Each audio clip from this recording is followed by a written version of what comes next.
So we have a. I'm not saying it's right now. I think right now it's been removed, but we had this thing. It was called stop and frisk. Oh yeah, yeah. Oh, Right, Mr. Bloomberg, yeah. Yeah, the awesome Mr. Bloomberg. So you got stopped. Yes, And of frisked. course. Right. Of What would they do? course, What of was it course. like? So, it's very straightforward. The whole premise behind this policy was that if you can almost liberally stop anyone and check them for weapons and drugs and stuff like that, there's a very good chance you're gonna find something and you can get those people off the streets. Yep.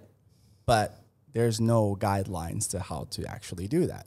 And so what would happen is that, unfortunately, and because there aren't many other people, it was mostly based on race. Yeah. So predominantly, mostly blacks would get stopped, Latinos would get stopped, but they don't do this in white neighborhoods. Right. You're not going to go to the Polish town in Brooklyn and stop. They're using stop and frisk on those guys. Yeah. You know, and so what happens is that it's not even so much about the policy itself, but the people who it's affecting.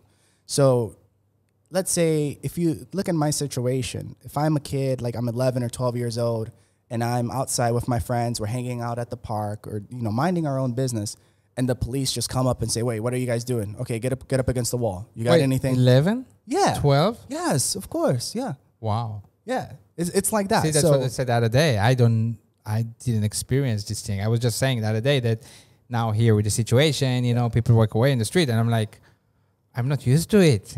Yeah, like a privileged, whatever, white guy, And this is what the real life situation was for That's people terrible. like us in New York terrible. City. Because in a sense, I mean, coming from Colombia, what they used to do is they used to employ underage people because if they were caught doing narcotics or selling narcotics or whatever, they would be released a lot sooner, a lot quicker. They'll be, you know what I mean? And they would attract less attention from police, things like that. So it became part of a strategy. How many 12-year-olds do bad stuff? I mean, it's the kids. Well, I don't know. Maybe Poverty. they do. I don't know. I'm not going to say, not even to devil's advocate or anything like that, but honestly, you don't necessarily know a person's age by looking at them. I guess so. immediately. Sure. But they know what they're doing. Right. Yeah. Come on. You know what you're doing. And so imagine that's you. And you're an innocent kid, and you're with your friends, and you're just hanging out at the park. And they say, "Oh, you match someone's description." There's never you don't match anything. When you look back at that, is there any what Resentment. didn't kill me made me stronger? Well, no, it just makes me distrust them. Okay. And so when something like that happens to you at such a young age, you grow up, with this resentment and this spite for enforcement, for law enforcement, for police. It's like you treated me like I was a criminal when I did absolutely nothing wrong, and I was just a kid. Yeah. With my friends after school, hanging out, Right. So it kept happening. Yes, of course. This went on for years and years. Okay. And so it's like, what do you expect? The community is going to be like, oh, we love you guys. No. Let me do a very quick 180 or I don't know, a big quick fast forward. What do you think of police in China? What's your experience with police in China? Yeah, how is it I similar or cannot different? believe it. It's just, I could not believe it. If you can look at my old Facebook page, because I lost the password to it, so I can't access it anymore. But if you can still see my timeline, you would see me talking about that when I first got to China. I don't know if Like you what? remember, but you remember. It used to be only those golf carts. Remember? Yeah. It's like And the police on flip-flops. Yeah. Now they do have motorcycles. They look at least Look a little more One thing that I serious. never They look more understood. You went to Hong Kong, for example. Those guys look badass. You're like, I'm not messing with that guy. Right. You go to Thailand and they wearing. Have you been to Thailand? Have you Yeah. seen the police in Thailand? Oh, yeah. Oh, I've dude, been they to look some. like they wear very tight pants, like Chips. Remember Chips, Right. the TV show, They can be serious. Californian there, Highway though. Patrol. Yeah. I don't know. It's okay. just the uniform and the way Right. they carry themselves here in China. Right. It does not inspire authority. It does not. It's They're just, very lax. No, it's better now. but it's very it has relaxed. changed. Yes. Yes, the guys in the motorcycles and whatnot. It took a me little bit years better. until I saw a regular police car here. Really, there was Actually, like yeah, the golf probably me too. carts or something. Yeah, Like the looks little like electric golf cart. But It's a- I would say, though, to their credit, is that you don't need to look intimidating. You don't need to. That's not the job of the police to look intimidating or scary or like a. Your job is to actually help the civilians, to help Right. the Should be, citizens in, you mean. you know, Right. in any given situation, not to escalate the situation as we usually have in the States, or at least in New York City. I can't speak for all of the US. And so when I came to China, and like, you know, that did concern me. I was like, oh man, this is going to be weird if the police stop me. I don't speak Chinese, and this is going to be an awkward situation. I'm probably going to get arrested like 8 times before the neighborhood realizes I live here, yada, yada, yada. Like, I was expecting these things. I had this like premeditated. Because of where you came from. Yeah, I was like, this is going to Because of previous happen. This is experience. inevitable. And I could never say I've had a bad experience with a police officer in China ever. Yeah. At all. I've interacted with police in my 19, 20 years here about 3 or 4 times. I think the bad experiences we may have, is when we need them to help us. Yeah. Sometimes Yeah. that happened in the past, and you know, they weren't very helpful maybe sometimes.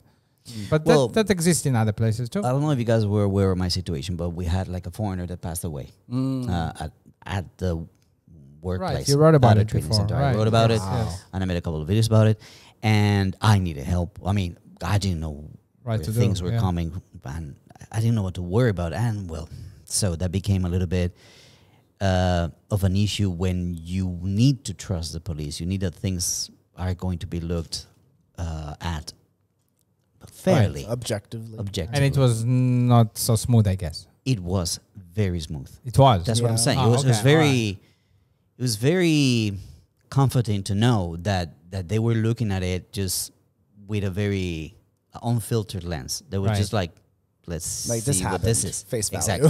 And we So- gotta look into Because it. I was very afraid of my Yeah. own Right. circumstance. So even though, I mean, we're in a country like China, and some foreigners might be like afraid of the police, there is There's if you come to literally China, there is nothing- you shouldn't nothing worry to be about afraid of. the police, right? Yeah. Yes. There used I to would be a say, time where we get away with timbudon, Oh yeah, that's but true. not any longer. They're learning English. So Well, that's Learning too- English. Well, sometimes you can still do that, I guess. You know, it depends on the situation. But yeah, there used to be a time that was enough. Sorry, Jason, you were Oh, going to I was gonna say, without getting into much detail because I can't, but there was a situation where I have a friend and another friend died in this person's house.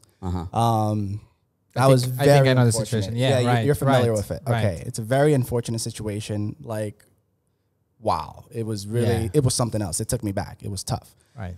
And I was there from the moment. Like, I was called up and it was like, hey, what do I do? This just happened. I was like, what is going on? You know, and I got there and the police were there and I was dealing with the situation because the person doesn't speak any Chinese. And at the time, my Chinese was terrible. Yeah. So of course, they called me up and I called up another friend. And the way that the police handled, from my perspective, at least when I said, was unbelievable. Like, they were super like chill about it. They're like, this is terrible and this happened. So what we're gonna do is we need to go to the station. We're gonna call the people to come check out the situation with the body, and we got to talk to the family members, and that's all there is to it. But they're helpful. But also you have to remember that there are cultural differences and how the rules are maybe. But they are friendly and helpful. And yes, it's not like They're they're coming not. to get you. I mean, Right. my particular experience is that they're not after, Right. after making you guilty for anything. They just want to look at the situation and find the explanation and It's and not then let's screw the deal with it. foreigner. Yeah, you're It's not getting that. interrogated. I don't No. feel Yeah. it was like Right. that at all. But having said that, and since this is something that we are making to kind of like help foreigners who want to come to China, who are already in China, if you come to live in a foreign place, if you're going to live an expat life, I invite you to always have an emergency contact sheet. Yes. At your workplace, with your neighbors, with some friends, because you never know what could happen. You could get run over by a car. You can slip in the shower. Anything could happen. And well, it's Also, something in quite in important. a foreign country, you should you should be more careful and try not to get into trouble. That's Sure. my feeling always. Avoid trouble. Always. I will not start a As much as fight possible. here. Do you know how I Yes. do that? Like, if this is not supposed to happen, I'm not supposed to be here. If it looks too unusual, if it looks like, why is this happening? Just back away. Honestly, someone punch That me, was, I'm gonna walk very- away. Seriously. That was very No. simple. When you see people playing with monkeys or whatever, something that's the good old scam and tricks and whatever is something that's unusual. It's But not let's normal. not But in be 17 here years here, backwards almost slowly. nothing have happened like that. That I needed to walk away. Honestly, you know. But I would, but it didn't happen. Maybe it's my Colombian mentality and Maybe. I mean, you know, yeah.